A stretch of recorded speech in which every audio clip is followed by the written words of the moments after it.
Hello and welcome to Pregnancy and Preparation. I'm here with Valerie Goodcock today. Valerie, do you want to just tell us what you do and what your background is and how you got into the pregnancy world? Right, well, I'm a doula. I do support, emotional and practical support for pregnant women and their partners. And also I have them after the birth, when the baby's born, at their house. I do either or both. Okay. Tell us a little bit about doulas. What does doula mean, for example? Well, the word doula is actually an ancient Greek word, and it means slave. It means a slave to a woman, actually. Right. Now, today obviously we're not slaves, and we use the term doula to mean woman caregiver.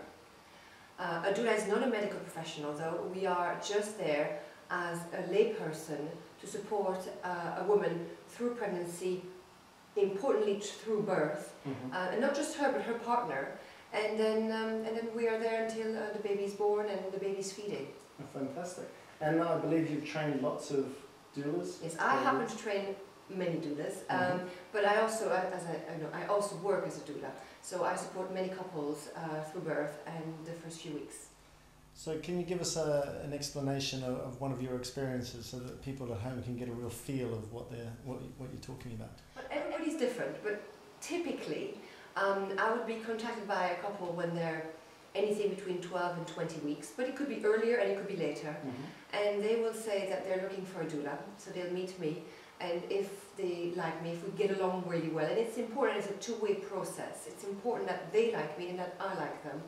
And then we hopefully work through the pregnancy, so we will meet, usually evenings, because it's what most people prefer, but we will meet a couple of times at length, 1 hour and a half, 2 hours, and then we'll talk about their needs, their desires, their expectations, everything around the pregnancy and the birth, what they would like for the birth. Right. And then when towards the end we get on call, we are on call from 38 weeks to 42 weeks. So sometimes baby is born at 39 weeks, but equally he can be born at 42 weeks. Yeah. And during that period we do nothing but wait for them to call us and say, could you please come? So at some point during that time, she would probably call us, or he may call us and say, my wife's having contractions, or she had a show, or whatever. Yeah. And we'll discuss on the phone whether I need to come right away or wait a little bit longer. I will end up turning up at some point, and usually at their house first, if it's a hospital birth, but if it's a home birth, then obviously it's at their house right away. And then I'm there to do what I do, which is really in a way quite simple, but it's the best things can be quite simple. It's emotional and practical support. It's emotional in the way that I will say to her, how are you feeling? And actually I mean it. Yeah. How are you finding it? I won't start having lots of chats with her, but I will make sure she's comfortable. I may find that she needs some water. I may find that we need to turn the curtains because it might be too bright. I might find that he's scared, so I might go and tell him what's happening, why she's like this.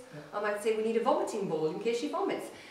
So that's a practical side, as well as the emotional side, that they don't feel, scared, a bit like rabbits in headlights, if you like. So tell us a little bit about that. I mean, to me, it's almost like the right-hand person on their team. Yes. So that, whatever they need, you're sort of there to support them, whether it's on that emotional or physical side. And tell us about the emotional side and the support that women need, because, I think it's underestimated nowadays how these women, if you think about the cave years ago, there would be mothers and sisters and all those types of women in the cave with them. Nowadays, women are so far away often from their family, etc., they don't have that same support network. So can you just explain a little more about the emotional side of it? I mean, you're right. I mean, in a way, there have always been doulas, because we had women with childbirth throughout the times. So the emotional support that we do is something that, sadly, very few people can do these days. Midwives have other women to look after. They're not there throughout we know our couples better than any midwife, because we're hired by them, for them. I get to know the names of their pets, the mother-in-law, the father-in-law, the other children. I get to know them quite well, and sometimes quite intimately, actually. And the emotional part of it is really taking the fear away from childbirth. It's taking the fear away, addressing their emotions, addressing their expectations. I think it's important to expect the right things about birth. You might have some women who might say, I definitely want an epidural. I think it's important she realizes that whilst she may get that, she may also not get that because she may be too far in her labor to get one. Right. If you don't address that, she will be disappointed when she gets told no. The same thing for a water birth. I want a water birth. Well, absolutely great. But what if her waters broke and there was blood in them? She might be told she can't have that. Yeah. So, as a doula, I address all these questions antenatally with them. I try to understand what's important to them. What matters to them. It's not just about having a perfect, natural, no drugs, wonderful birth. Wonderful, that's what they want, and I'd be delighted to help them with that.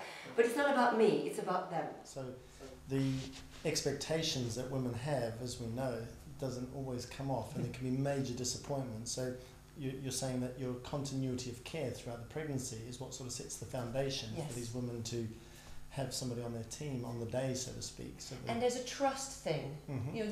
Hopefully they trust their doula, and I trust them as well. Yeah. So the idea is that when things may go not as planned, that we are sort of on the same wavelength, and I can help them articulate either their fears or their needs to the midwives. Yeah. I'm not there to make a decision for them, though. I would not say to a midwife, I don't think she should be having this. We don't make any medical decisions. Right. So you're on the side of the woman to actually just support her with whatever she really requires. And reassure him too. Right. Oh, that's fantastic.